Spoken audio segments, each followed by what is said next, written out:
Okay, today we are going to talk about what's probably the fastest growing segment of technology for everything, but particularly for AAC, and that is the use of tablets and other mobile devices.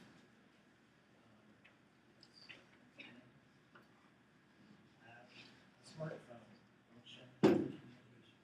Fully functional, as long as the person is able to have the fine motor control for that small of a surface, it can be fully functional. So, anyway, it is revolutionizing the whole area of AAC.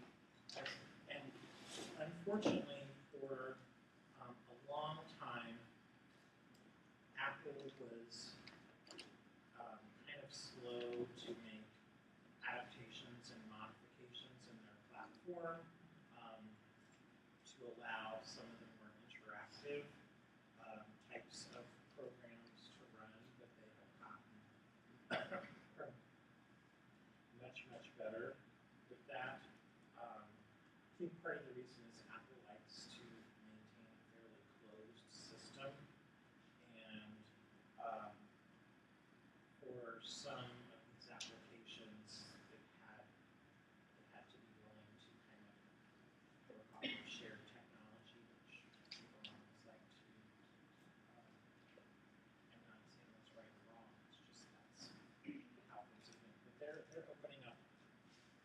But what's the potential market? Well, if we look at the numbers, they're staggering. They're between 2010 and the year after next, it's estimated that there's going to be close to 200 million tablet devices sold in the US. That's a statistic from 2012. My guess is that they probably revised that number up. But when you consider how many people live in the United States today, about 330 million. So if about 330 million people live in the United States, and in that time frame, we've sold roughly 200 million, that means like 2/3 of the population has access to a tablet type of computer. So really staggering. And the reason that I think that number is probably going to be revised up is that there were almost 55 million sold in 2011 alone. And now everyone's coming out with new products, and some are smaller, and some are cheaper. I just think that number is going to probably end up being higher. By the end of last year, they're estimating that 20% of the population have tablets. Apple continues to be the dominant player in tablet computers. They have about 60% of the market, although their competitors are doing some really effective advertising. I forget which one it is. It's the Windows device, because it does have capability of accepting a USB or flash drive, and it's cheaper. And for a lot of people, that's how they make their decision. Apple products tend to be a little bit more expensive. People who purchase them typically are willing to do that because their feeling is that you get what you pay for, it's a better product. But I'm not sure that that's necessarily true any longer. And so when you look at the side-by-side comparison that they have in advertising, showing what the iPad can do versus what this new Windows tablet can do, and then you look at the price, I can understand why some people are second guessing. I had to spend about 2 hours when we were on vacation back in August justifying to my mother-in-law why my iPad would be a better buy for her than for her to get the Windows tablet. And I said, you're not used to Apple platforms, so it probably isn't the better choice for you. It probably needs to be what we have. As far as like programs and apps that we're concerned with, are they both compatible to Windows 7 and Android? Typically, yes. Typically, the manufacturers are now able to produce versions of the applications that will run on Android base or on Apple's iOS base. For a while, Apple was really reluctant to let some of those outside application manufacturers into their system. But I think they've seen the writing on the wall, and that is that, especially for assistive technology, there's a huge market, and it's only going to be getting bigger as we get better at keeping babies alive that are born with problems, and as the population ages, and wants and needs simple devices that, if they don't do something to capture that market, that's where they're going to get left behind. So pretty much now, when I come across an app, I notice space that is available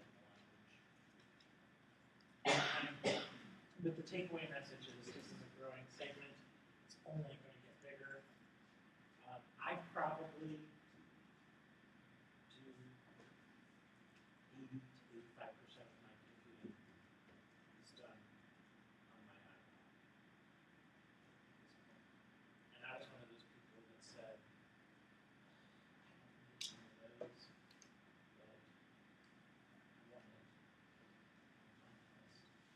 And I don't know what I would do eventually myself. So anyway, big market. Compared to some of the traditional AAC devices that we've seen pictures of, some of those big pumping computers that almost look like a suitcase, you think back to the videos that we saw, some of the AAC users, you know, I mean, some of them, their device was, you know, almost as big as this top part of this projector, and cost, I think it cost anywhere from $8, $10, $12, $15,000 or more. When you look at a tablet, that's going to cost anywhere from $300 to $500, and depending on what software you use, which some of it's free, some of them are free, to up to the most expensive one I've seen is about $200. We're still looking at, even if you take the top end, less than $1,000, somewhere in the range of $800 to $700, versus the cheapest large-scale AAC device is going to be $1,000, and those are very basic and are not going to have a whole lot of functionality, particularly for more sophisticated users. Tablets are a lot more reasonable in cost. Okay? And they're pretty easy to use.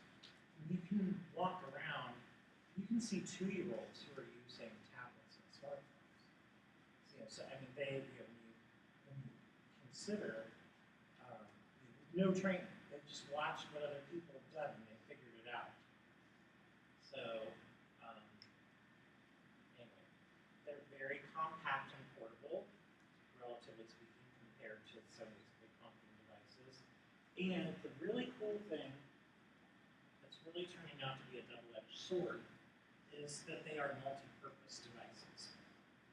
If you have one of those big, dedicated AAC devices, that's all it does. It's a communication tool. But if you have a tablet or some other mobile device, it is multi-purpose. It can be their communication device, it can be their television, it can be their word processor, it can be their internet portal, it can be their storage, their information storage.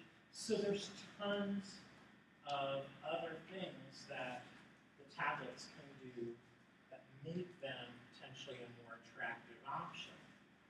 The drawback is that a lot of insurance companies have been slow to adopt reimbursement for them for that very reason. Because they're used to paying for dedicated communication devices, and they are not in the business of paying for someone to have a nice new toy. And that's still kind of the attitude. We found it to be very difficult to get insurance companies to approve payment for a tablet. We did an assessment on a kiddo last semester, and a tablet-based device is exactly what she needs. Her mom has loaded a lot of educational games and some sample communication apps on her smartphone, and the child's using it, playing well. Meanwhile, they have a dedicated AAC device that costs the insurance about $12,000 sitting in their closet collecting dust because the child is not interested in it. It's big, it's bulky, it's not very functional. So to me, my feeling is, so what if they can use it for other things? It's still going to cost you a heck of a lot less to pay for that than it is for one of these dedicated devices that more and more they're not wanting to use. So hopefully things will change, but anyway. So what's really cool is that you can, yes? If you already own a tablet, could you get insurance to pay for the software or something? Sometimes they will. They're much more likely to do that than to actually buy a device.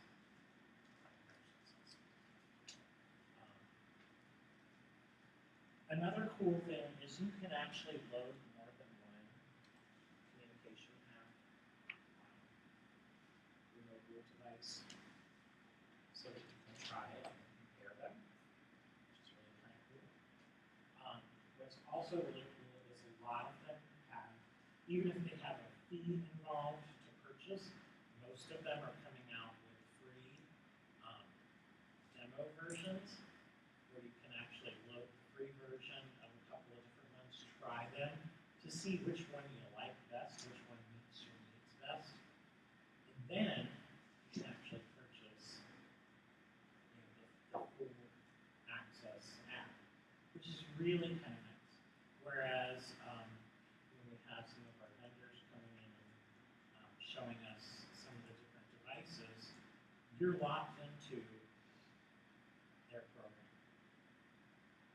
If you buy a Dynavox device, you're locked into their language system, their symbol system, and you have minimal flexibility. Whereas with a tablet-based device, you can pick and choose, find the one that meets your needs the best. And if they change over time, just do that. And so anyway, so that makes it kind of neat, especially for during the assessment process. If you feel like a mobile device or tablet-based device is going to be appropriate, you can already have downstairs. We have several iPads. You can preload several different programs on try it and see which one is going to work the best, so it makes your assessment process a little easier too. One of the biggest areas of potential use is with children who are on the spectrum, and there are a number of studies going on here in the U.S. and particularly in Canada. Canada seems to be kind of ahead of the curve in terms of developing systems for use on tablets and mobile devices, and they've had several ongoing studies looking at tablet devices with children who are on the spectrum, and they've had some really, really good results. And I think I have put in here a video that shows some kids that are involved in that study because it's pretty cool. Okay? In addition to tablets, we talked about how smartphones can be used. And that shouldn't be a big surprise, particularly if you have an iPhone. Almost every app that you see, it asks you, is it for iPhone or iPad? So just about anything that's available for one is going to be available for the other. So you have a person who has pretty good fine motor control and can take a visual acuity where they can handle that smaller screen. A smartphone may be the way to go. Again, most insurance carriers are not going to pay for a smartphone because in their view, its primary purpose is to use as a phone. So, anyway, let's just kind of take a show of hands. Who in here has a smartphone of some sort, as opposed to just a regular? Okay, probably like 90% of us. Almost everyone has them. So again, this is a situation where the insurance company may not ask you what kind of a device are you loading it on. So there'd be nothing to prevent you from loading it onto your smartphone as opposed to a tablet if you've already got it. And because so many people do, that may be the way to get around it. But they're certainly not going to be the first one. Okay? So again, the same pros to it. They're nearly universal. Almost everyone has them. They're small and portable. They're multifunctional. You know, everything you can do on an iPad, you can pretty much do on an iPhone. So again, relatively inexpensive. Mine was free. I have the iPhone 4. Siri freaks me out. I think she's kind of creepy. So I didn't want to. I could have paid $59 for the 4S, but I went, why? And my wife had to have the iPhone 5 for like in 6 months. They're going to be coming out with an upgrade of it, and I was right. Actually, they came out with 3. So we just got ours like back in January or February. So 4. It's working fine. And again, they're relatively easy to use, and you can run multiple applications. So it's basically just a smaller version. And now with the iPad mini, you can have one that's kind of in between. It's not big, not that that's big, but it's not palm size either. It's kind of in between. So you can have your small, medium, and large. Sort of like upsizing your value there. Oh, good, I did keep it up. All right, so let's watch this interesting video. At least I thought it was interesting.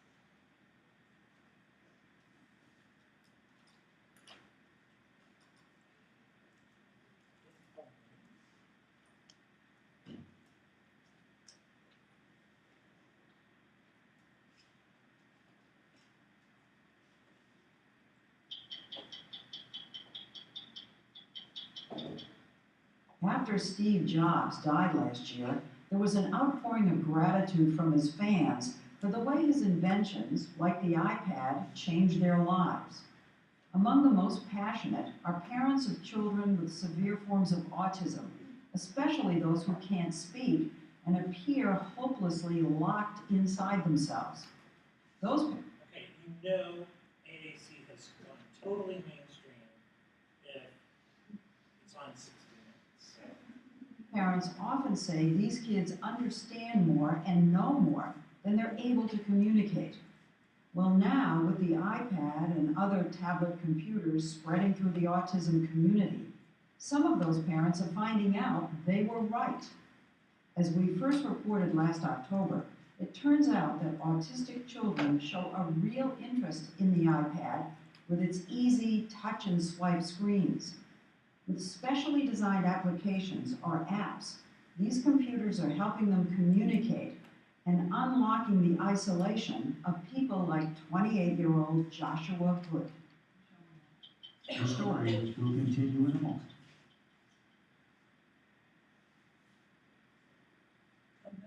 Imagine spending your life having conversations like this. P,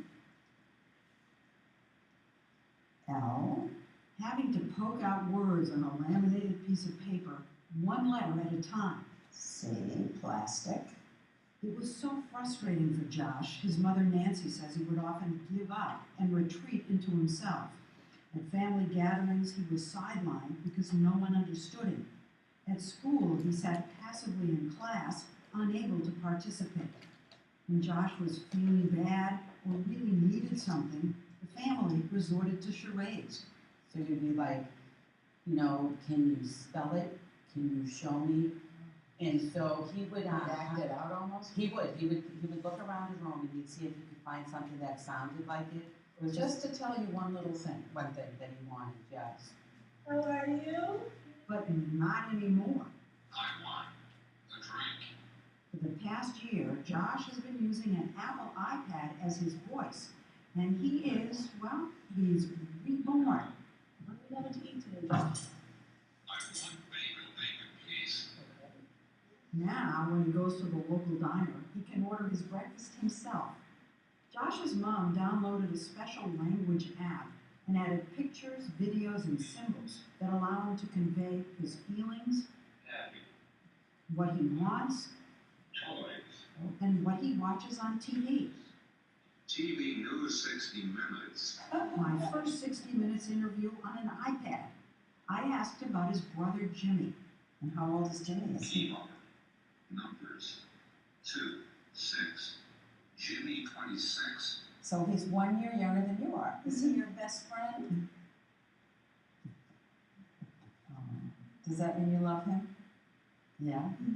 Josh is typical of people with autism in that he rarely looks directly at me. He rocks, and he has obsessions. In his case, it's World War II. Old man's hero season 6. His therapist, Tammy Taylor, will never forget the first time she put the iPad into his hands. What had been bottled up inside him began to pour out. It just blew me away that he could actually tell me his brother had a goatee and was bald. He's completely communicating. Absolutely. He's part of the community. I mean, communication is the essence of being human, and here he is communicating fully now. Totally. The language app that Josh uses is called Proloquo to Go. Josh's Spaces. My place of work. But there are other apps created specifically for autistic people, like Autism Express, to help children identify emotions. And another called Look in My Eyes to practice eye contact. How do you feel about being autistic? Can you show me on there? The stars. Categories. Feelings. Happy. Joshua. Happy. Tell me what's happening inside of you as your son starts to tell you what he's been thinking. He's probably been trying to tell you for 27 years. Mind-boggling, to tell you the truth. I always had said when he was younger, it was like, you know, he was a computer and I was computer illiterate, and I didn't know how to press the right keys. Sorry. To get him to communicate, it was just, you know, that was the hard part, is you knew there was more in there and you didn't know how to get it out. Touchscreen computers help Josh communicate. Can they do the same for these children at the Beverly School in Toronto, Canada, where half the students are severely autistic and more impaired than Josh? The day we were there, kindergarten teacher Sabrina Morley struggled to figure out why 7-year-old Nathan was so upset. Students don't have a way to communicate with me. They don't have a way to tell me how they're feeling, what they want, what they need, what's happened to them before they've come to school. It's frustrating for you. What about for them? It can be very frustrating. Oh, look, the iPad's here. For the past year, Maury and her fellow teachers Ian Stewart and Stacy Carroll have been involved in the first study to find out just how effective the iPad is with their students. Has the iPad made any difference, Stacy? It has made a huge difference. There's something about using the iPad that draws the students in. They're engaged with it in a way that we don't see with other toys or puzzles or teaching tools. The study has found that it improves the children's willingness to socialize, something autistic kids have trouble with, and it enhances their attention spans. Can you look at the numbers, Jennifer? In this video recorded by the school, Stacy's trying to get little Jennifer to focus on learning to count, using the old paper method. She's not paying attention right now. She's not looking at it. What a difference with the iPad. 1, 2, 3, 4, 5. Oh, that's wonderful. Look at her. She's completely engrossed. I hear that autistic children often prefer machines to having an interaction with a human being. Is that what we're seeing? What I were thinking is that the device is constant. So The voice is constant, the pacing is constant, it waits, it might not wait as long. You're unpredictable. Right. And they like order and control. Absolutely. But the teachers are finding that, as with autism in general, there's a range of ability when it comes to benefiting from the iPad. When he likes something, he lights up. I sat down with Sabrina and Nathan. Ready? Letters. As I watched, he repeatedly ignored her requests, You choose a letter. and she stepped in again and again to guide his hand. I wondered just how much he was learning on the iPad. Which letter would you like to look at? And sometimes I have to hold my hand over it, because otherwise you will just go in and out of programs. What I found is that the device, the iPad, isn't for everyone. It's not for all my students, but the ones who are engaged by it, it's really, it's amazing. Do you want to do some work? Do you want to do some work? No. It was thought that 10-year-old Nuno, who doesn't talk, had the IQ and attention span of a toddler. Touch the one that is a healthy snack. That's a nice snack. Good snack. Awesome. So when Ian tested him with a new vocabulary app, he was surprised by how much he knew. Where is the wind chime? Great job. Touch the soldier. Super. Did you know he knew all those words? No, absolutely not. You had no idea? No idea. No idea extent of his vocabulary. Playing the saxophone. You did it. Saxophone. How do we know saxophone, right? And we've recently found out that he has quite a love of classical music and opera, so he's He has love of opera, yes, he does. and you didn't know it. Didn't know. Did that come through the iPad? It came through exploring music selections on the iPad. As a reward, sometimes we let him watch some videos in class, some Pavarotti or some arias, and he likes conductors, he likes symphonies.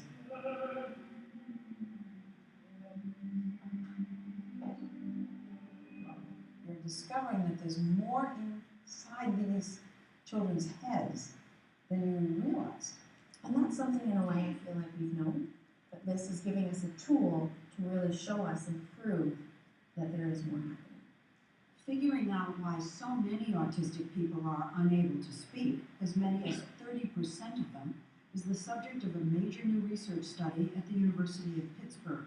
We don't have a biological marker for autism in most cases at the moment. Neuroscientist Dr. Walter Schneider is investigating whether the language problems in autism are caused by a disruption in the brain's connected circuits. What we're going to do now is the motor mapper. He invited Temple Grandin, the renowned professor of animal science and author of 5 books on autism, to have her brain scanned as his first subject. Temple, the noise is gonna start. You doing all right? Okay. Grandin has Asperger's, a high-functioning form of autism, but she had trouble learning to speak. My speech started coming in around, 3.5, a few stressed words at a time. Like I'd say, bah, for ball. To analyze Grandin's brain, Schneider used a new technique he developed called high-definition fiber tracking that reveals the interior wiring in fine detail. This is a normal brain. This is a normal brain.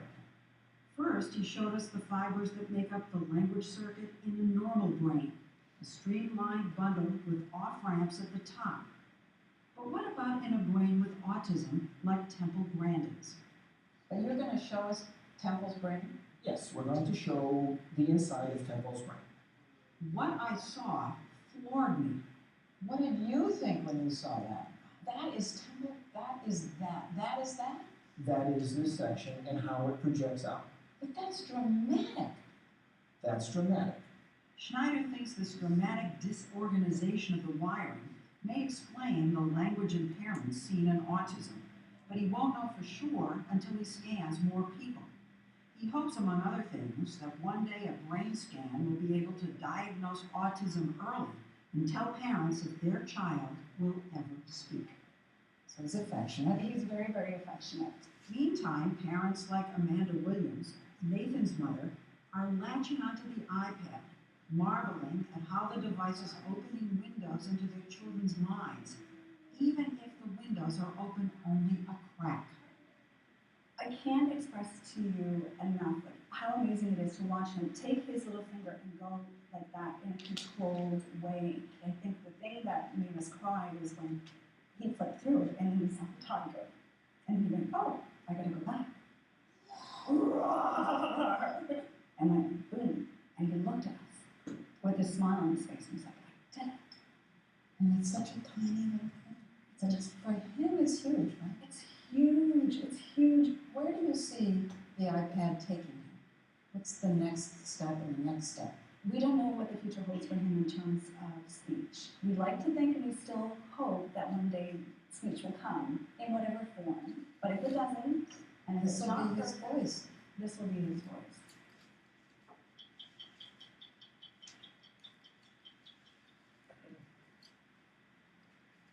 When you have joint pain and stiffness, accomplishing even little things Okay. are major victories.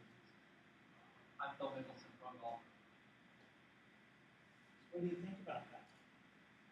Pretty compelling, the impacts that it can have, particularly for teachers.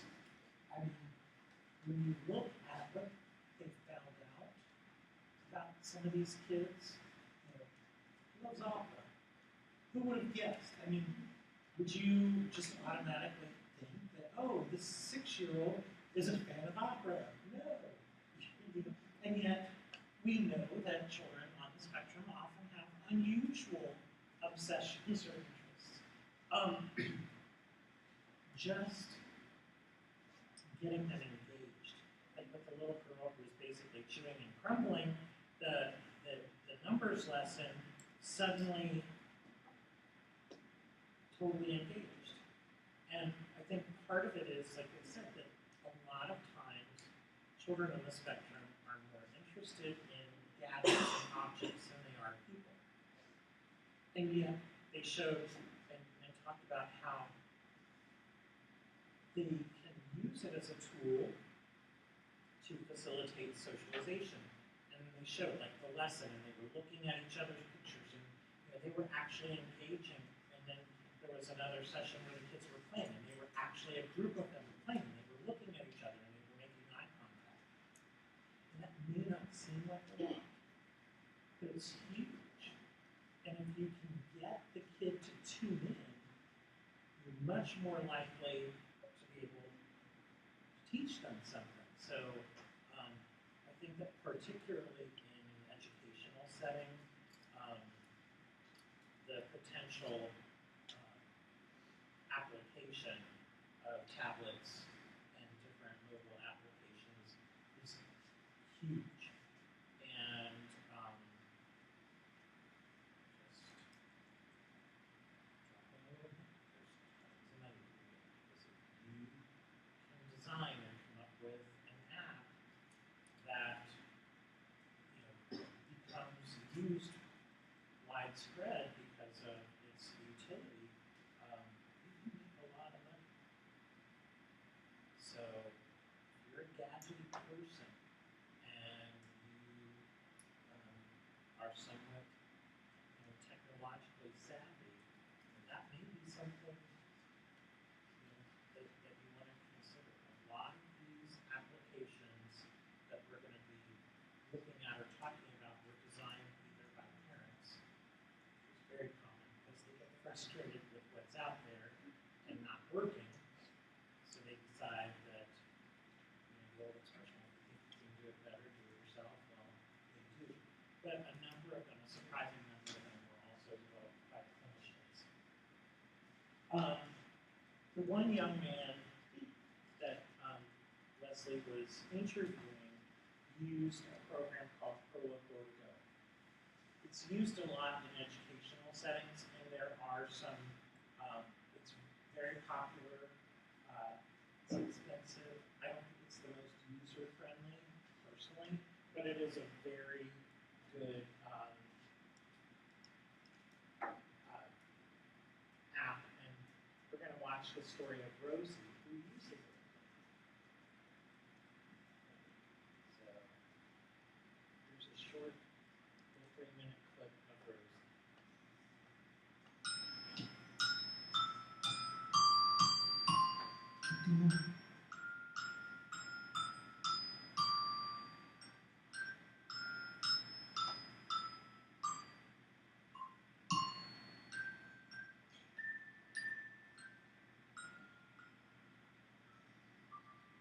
She was very, very tiny when she was born. She only weighed 356 grams, so she would fit in the palms of my hands.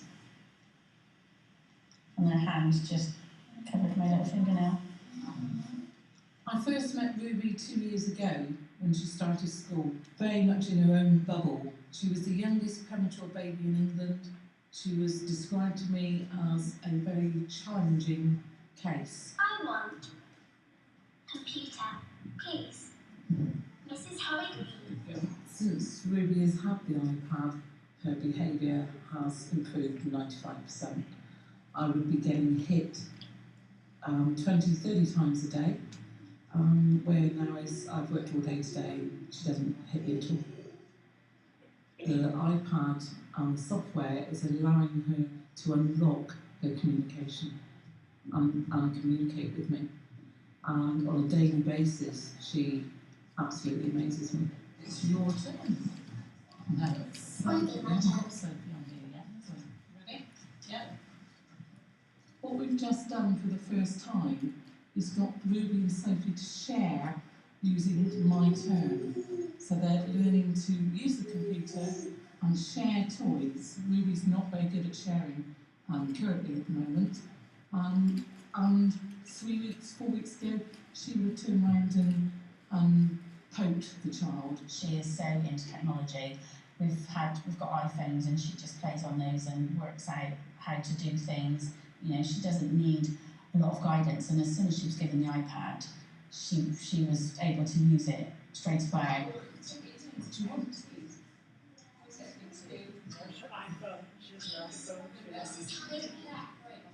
Yeah, Casey's turn.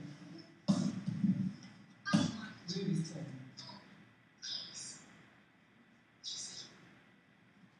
Give it to Casey then. Thank you. For the first time today with the iPod Touch, she was able to show me that she could choose the child, recognise the child, and actually want to play with that child. And I've been with her 18 months and she's never been able to do that before without this equipment. It's all there in her brain, and she can put the words together or the pictures and say what she wants, and that's what this does for her. It gives her a voice. Purple flowers. How many? 3. It's made us aware that the knowledge was already inside her head. She was just unable to communicate it. With the iPad, the iPod Touch, and the software, she's now been able to be assessed by a classroom teacher and myself, and is on the national curriculum level.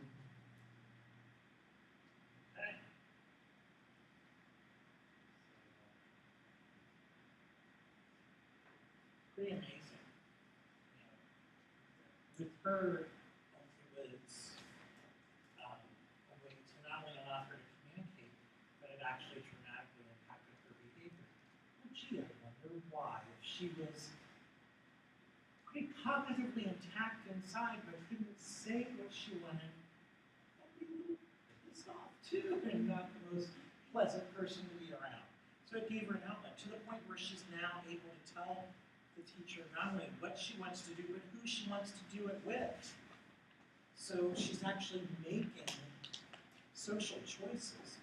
Wow. How would you like it if you went through life and I, as your teacher, told you who you were going to socialize with and who you were going to do stuff with? You'd be pretty hacked off, and rightly so. So now she can make her own choices. Very, very impactful. I'm not trying to be melodramatic, but when you have worked with children on the spectrum over a number of years as I have, and I always say it is my least favorite type of patient to work with because I feel like they bring out every inadequacy in me as a therapist, because I just often feel utterly helpless as to what I can do to help them. I see their frustration, I'm frustrated, and now with this new technology, because they get drawn in, and then it has opened, because unlike a lot of stuff that they use where they get so obsessed in it that the world stops all around them, it's actually, they're using it in a real world, active, interactive method. Not all of them. A lot of kids, yeah, they just did one. We saw the one kid that he kept, the teacher had to keep directing him because he would otherwise just randomly go in and out. That's not the solution for them. But for other kids, for Rosie, for this is named Josh, the young man, I mean, obviously that was a solution for them.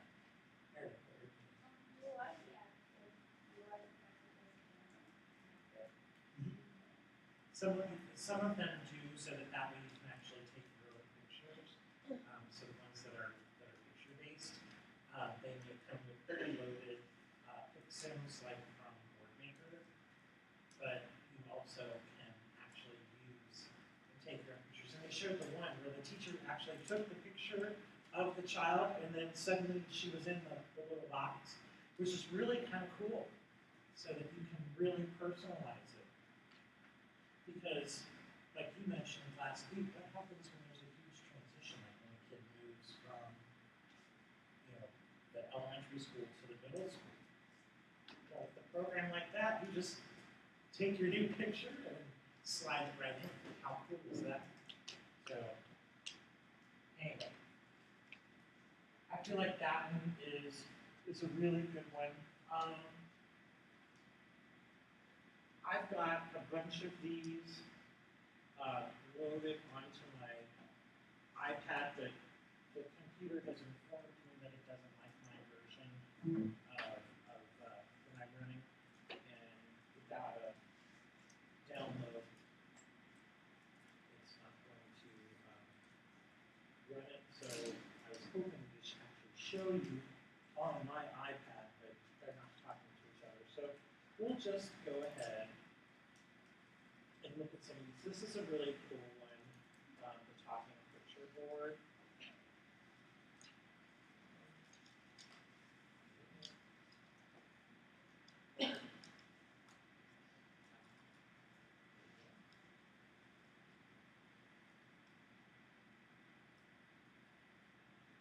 Okay, so this one allows you to make simple picture communication boards and put them on iPad. And one is,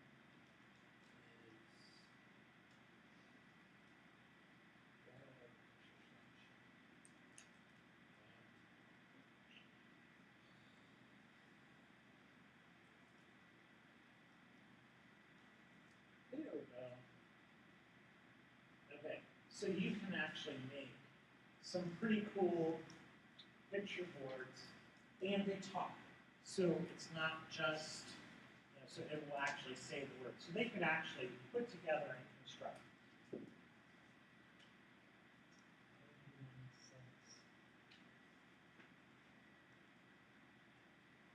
For less than something off the dollar menu at McDonald's, you can have a very basic communication board. And it's not just picture pointing, it's auditory as well. So how cool is that? So it's one that for 99 cents, and it has a 4+ rating on a 5-point scale for people who use it. I always say, look at what people are saying about it. The comments are often very, very important. This thing has been liked on iTunes over 30 million times, and it's been downloaded over 8 million times. I think there are a few people using it. Now, maybe not all of them are continuing to use it, but it's pretty cool. So, but when you go on to the App Store and look it up, you can actually read some of the reviews. But I mean, it's more than 4 out of 5, so obviously it's getting pretty good user ratings. So just, I don't get a lot of the apps that like cost money. Do you just buy it at one time and do like a It's a one-time purchase.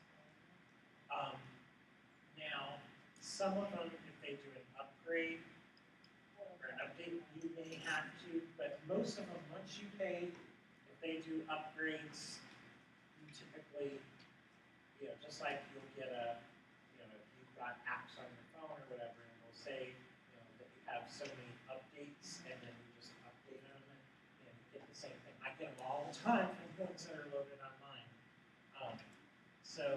But again, so this one's really cool, and what I like is it's real photographs. What I don't remember is if this is one that allows you to actually use your own photographs. I don't remember that about this one. That's why you guys are doing reviews of apps I'm talking about. So this may be one that someone wants to do and find that out and demonstrate for us. But some of them do, and usually the more expensive they are, the more they allow you to do. So a 99-cent one, I'm thinking a free or 99-cent, and probably you get what you got. I could be wrong. But it's pretty cool, and the fact that it allows, that it uses voice as well is pretty cool. All right, so let's look at another one.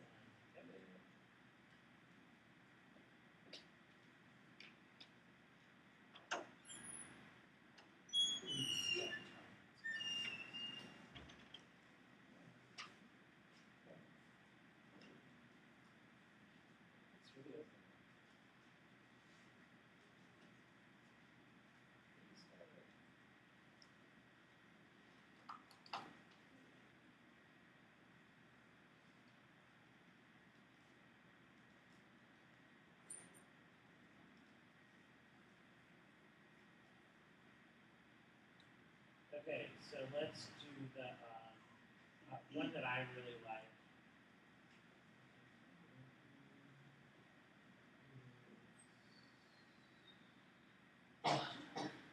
This one is pretty cool. It was developed by a dad who was frustrated with the quality of apps that he saw out there.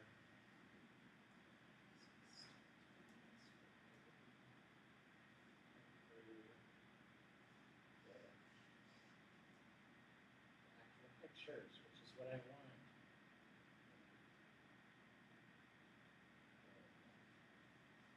Okay, so this one is free.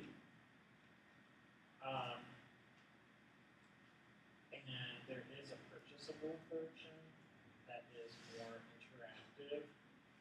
But again, it allows that it has some utilities. It has male voice, it has female voice.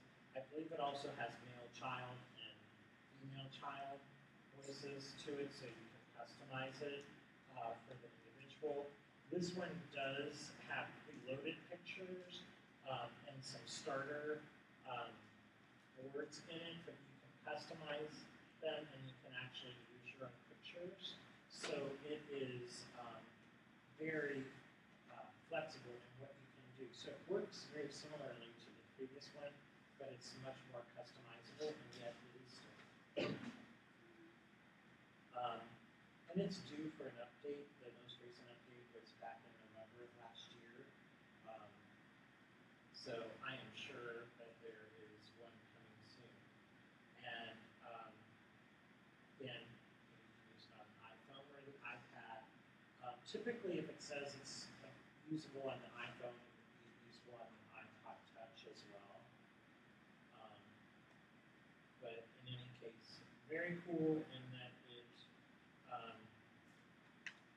it allows you to create your own albums to use. So I think, if I'm not mistaken, I think this dad, when you actually open it, there's a tutorial that walks you through it, and there's also the story behind how and why the dad tells his son's story.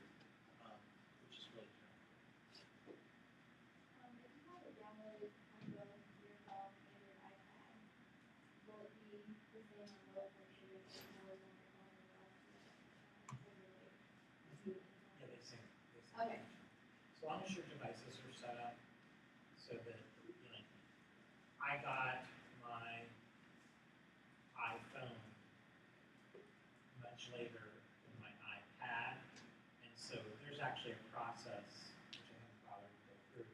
So like for the communication apps, I haven't transferred those over to my iPhone. I can.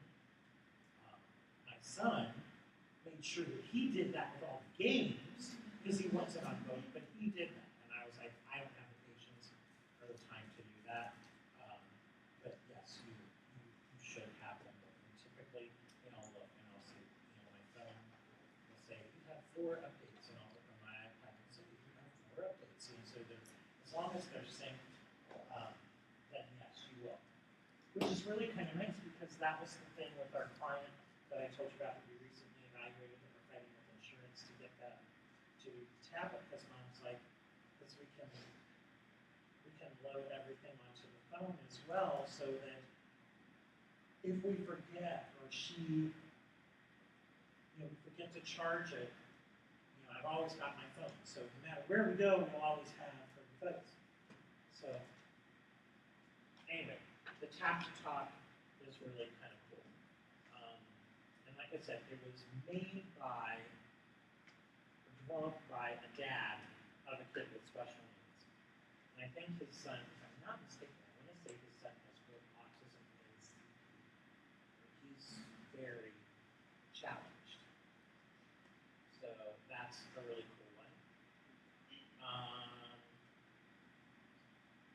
The lexicon is pretty cool. We'll take a look at that one.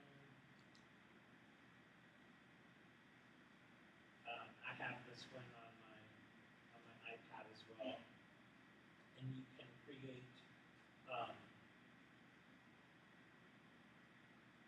both, using pictures and words. So it's really kind of nice that, say, you wanted to communicate something, but you were in public and you didn't necessarily want to broadcast it out. You have the option of this, where you just do the print option without actually saying it, which is really kind of cool. So again, and I tried to pick the ones that I know, again, got a 4+ user rating. So it just shows you some screenshots of what it looks like. Let's cook. I need some apples. I need some cinnamon. I want to color a picture. So what happens is, it's in, like you might have an I want page. So just like text, you have the I want, and then they can, do color and picture. I want to color a picture, and so it will actually combine. You combine the pictures. It will then say the phrase, or you can put in customized words. Wait a second. What's the most expensive? Huh? What's the most expensive? At the time that I was putting together slides, the most expensive one that I saw was $200. Why don't we go to the iTunes, to the App Store, and let's see. Why would it be $200? I'm sorry, why would it? Why would it be $200? Like, what makes that one so better? People know they can charge that.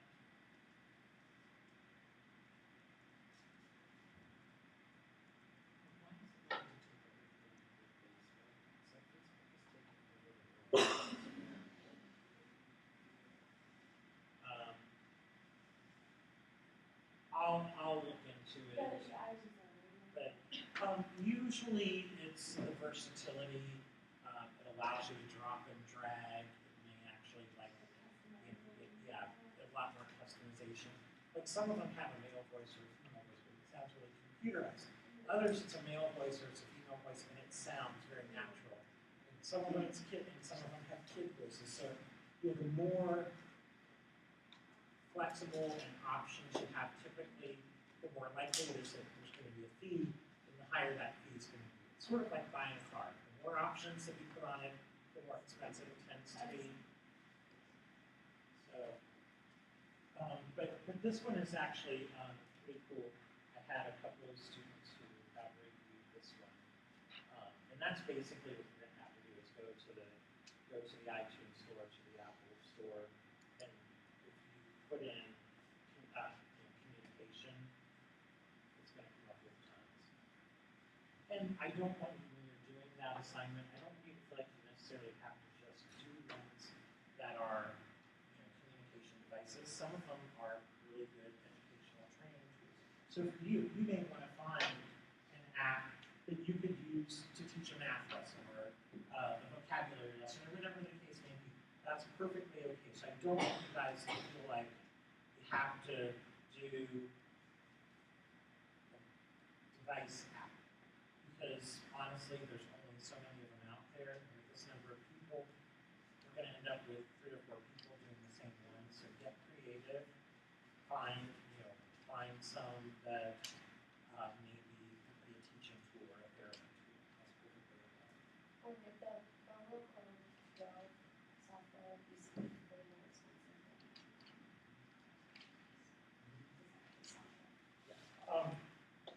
Let's look back because I can look at the price, and I think it's the one that's like 200. It's $189. Huh? It's $189.99. I was just looking at it.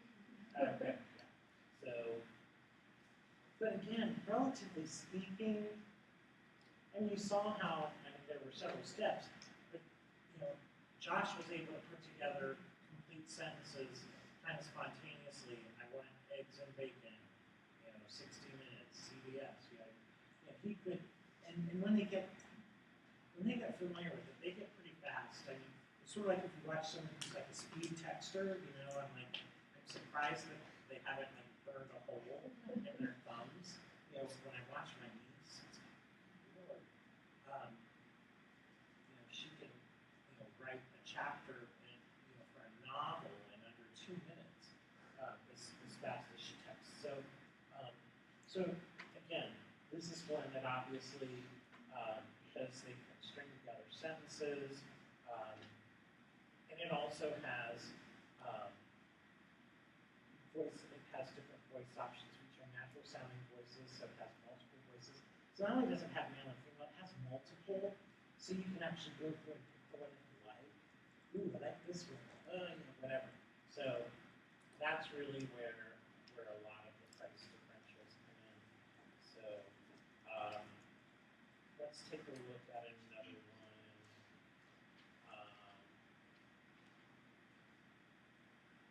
Let's go and see, because I'm having a hard time remembering which one this one was.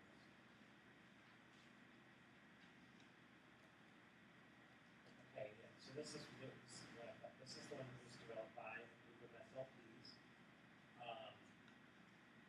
And it's got a really good rating, and the way that it works is that they can give you speech generation, which not all of them do, some of it's just picture pointing, designed for autism, Asperger's, aphasia, praxia in particular. So they obviously wrote this student guide, but it is. We had a demo of the actual app that one of the students did, and it was pretty cool. So this made the one that they were able to get. They wrote to both the developers and told them that this was a class presentation, and so we gave them a window of access to it for free. Just basically want them to do their presentation and then shut it down.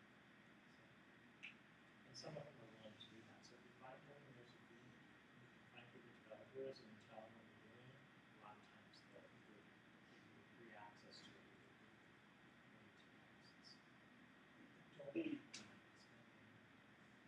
$49.99 on an app unless you're really convinced that you're going to be using it and it's going to be a forever therapy tool.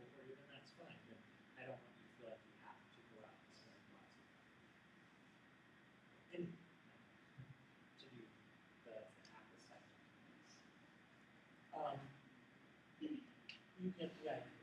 You can go to the different,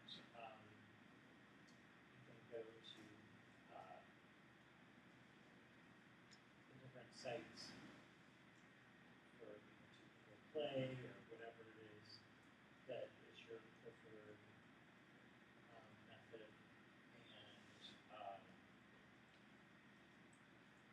download. My Talk Tools is another one. This is another one that was created by a parent because he was very frustrated also with what they have. And let's do the demo. So here's the overview. This is My Talk. There are two parts to My Talk: the My Talk mobile app and the My Talk workspace. Grids called boards hold images and play sounds when you touch a cell. You decide on the content, categorize common phrases and everyday items, or make sequences that form complete sentences. For now, listen to this simple example. Snack time. Cookie. The fastest way to make boards is the My Talk workspace. After creating an account, you'll log into My Talk workspace to set up My Talk mobile. How can we have a cookie with no milk? Simply add a new cell to this board, drag over the image you want, and name it. Add whatever sound you want as well. You can also edit directly in My Talk mobile and add images and recordings if your device has a camera and microphone. After you've synced My Talk mobile with the workspace, the next time you want to ask for a cookie, you can ask for milk too. Milk. My Talk mobile makes it easy to say what you want, how you want. Okay, so what's really cool about this is that you can actually do your programming construction on the mobile device. But if you're like me, we tend to be clumsy fingers, I'm correcting my texts as often as I'm actually sending, and even then, autocorrect has bitten me in the ass, and so it still doesn't say what I wanted it to say.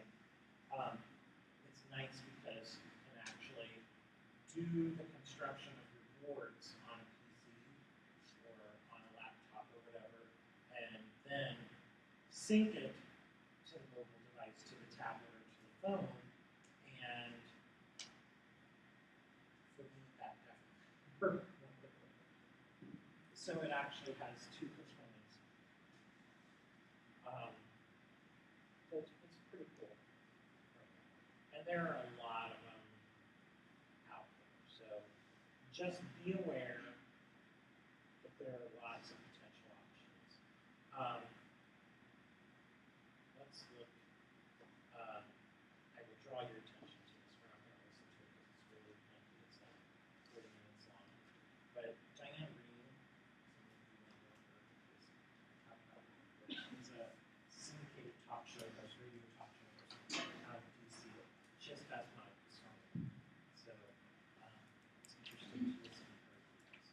She always has really interesting topics that range from politics to entertainment to you name it.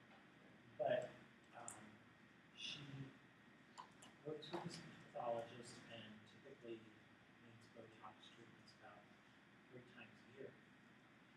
And I don't get a chance to listen to her every day because of just when she's on, but it's always interesting. I can always tell where we are in her cycle.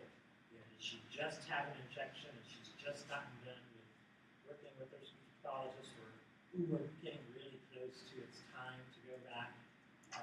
But in any case, she did an entire show on the pros, the cons, the ins and outs of young children and touchscreen devices like the iPad.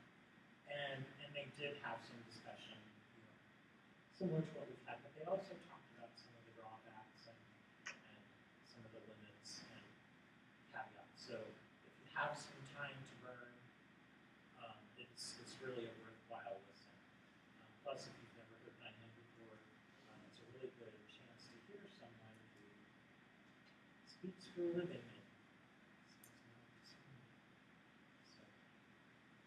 Her show's on, if you're ever interested, it's on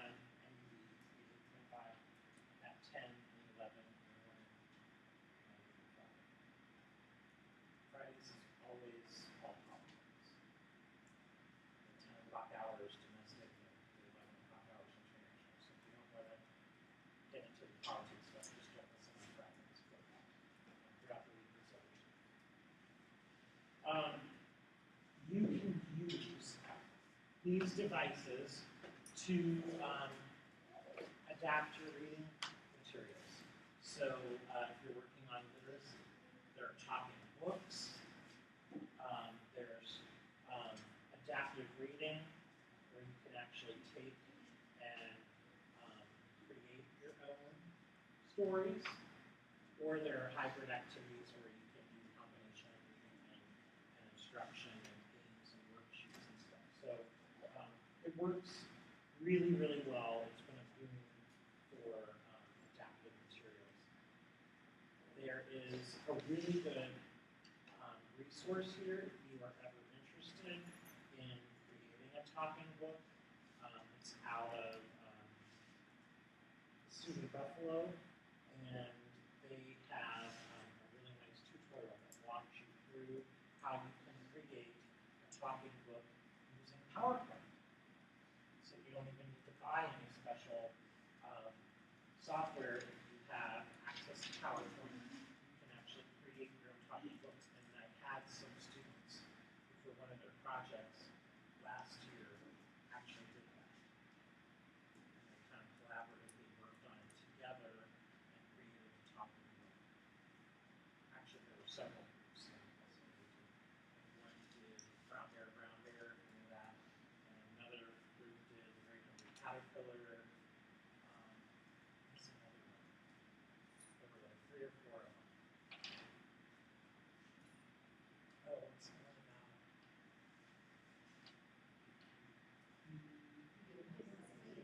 Yes, that was one of them.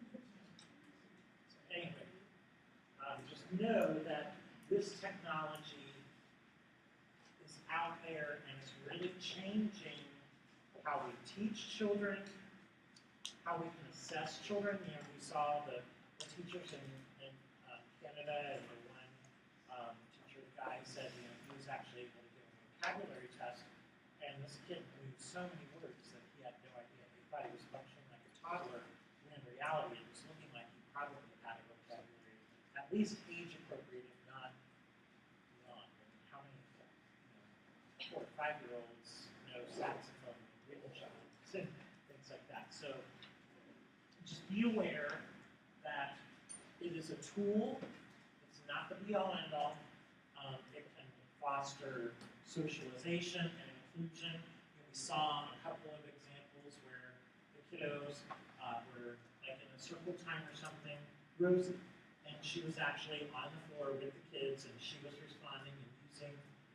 So it's really a tool for opening up the world for kids that previously we didn't even know for sure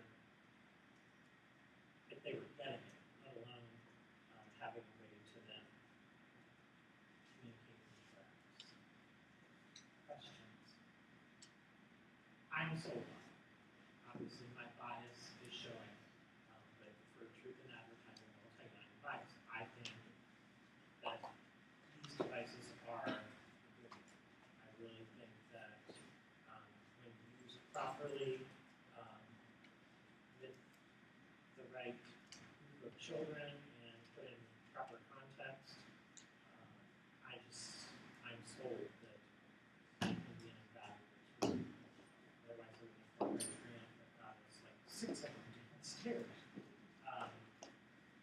We got assistive technology grant from the university, and it was money very well spent. Our students are taking as right advantage of them as they could, because as often as not, when I walk at Cheryl's office, only 1, maybe 2 are checked out, 3 of them are still there, but